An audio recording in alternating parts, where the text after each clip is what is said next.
Welcome to खबर और गुम है किसी के बारे में। आज के एपिसोड में क्या हुआ हम आपको बताएंगे।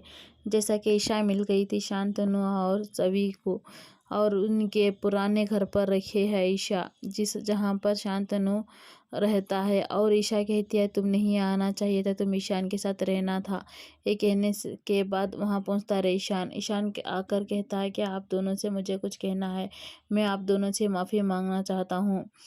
आपको क्या कहा उसलिए कि मैंने जो बर्थडे पर आपसे जलील किया, आपसे जो कुछ भी किया है उसके लिए मुझे माफ़ कर दो। और बाबा से भी कहता है कि आप भी मुझे माफ़ कर दो बाबा, आपने मुझे, अब ज़िंदगी में आपकी ज़रूरत पड़ेगी लेकिन आप मुझे छोड़कर आगे बढ़ रहे हो, और जो आप हम अपने हैं, अपनों को छोड़कर आपको लगता है पराया ही अपना है, जिसकी वजह से आप मेरी ज़रूरत नहीं है करके समझ के निकल गए। लेकिन मैं आपके लिए आया हूँ, मुझे आपकी ज़रूरत है, आप इकलौते पेरेंट्स हो मेरे लिए, इसलिए आप मुझे, आपकी ज़रूरत होगी, आप मेरे बाबा हो।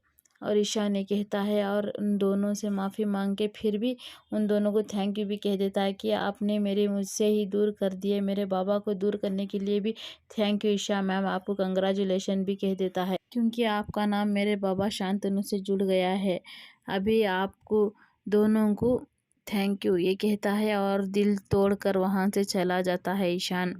अब वहाँ पीछे पहुँचती है सभी, लेकिन सभी को भी कह देता है कि तुम हमारे बीच में मत आओ, ये कहकर वहाँ से चला जाता है। वहाँ पर भोसले परिवार में ईशान अपने आप को तकलीफ दे रहा होता है। वो देखकर सुलेखा कहती है क्या हुआ बाड़ा, क्यों तुम इतनी तकलीफ में हो?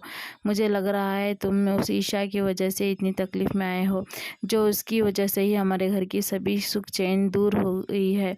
अब मैं चाहती हूँ कि तुम उस ईशा हमारे से दूर हो जाए, लेकिन ये भी डर है कि मुझे कहीं तुम मेरे से दूर ना हो जाओ। ये कहकर ईशान के गले लगती है और ईशान को और भड़का देती है और ईशा की नफरत डाल देता है सुलेखा, जिसकी वजह से ईशान पहले ही अपनी नफरत में ईशा को इतनी ठेस पहुंचाई जिसको उसे एहसास लग रहा है कि मैंने गलत किया, लेकिन नफरत की वजह से वो अपने आई को प्यार से भी नहीं बात कर सकता, इतनी नफरत भरती गई है।